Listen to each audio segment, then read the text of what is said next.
The morning started out relatively quiet and peaceful with some protests around Jerusalem that for the most part were uneventful. But by early afternoon, the violence that so many people had warned President Trump would likely occur if he had made this decision to recognize Jerusalem as Israel's capital, it began to erupt in Bethlehem, in Ramallah, and some other places in the Palestinian West Bank areas. Palestinians were already going into this decision angry at the economic situation, angry with the Israeli military checkpoints, and angry with the sort of stalled peace process. This decision not only frustrated them, but brought out that anger.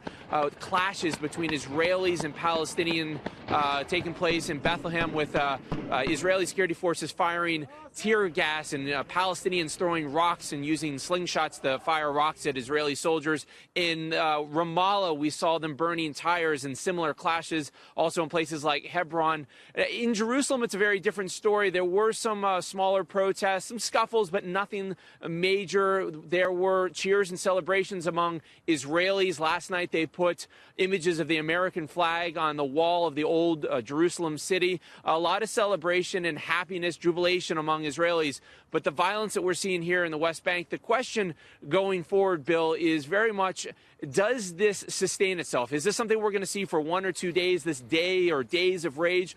Or does this snowball into something much worse, like what we saw over the fight over the Haram al-Sharif, the Western Wall that we saw several months ago?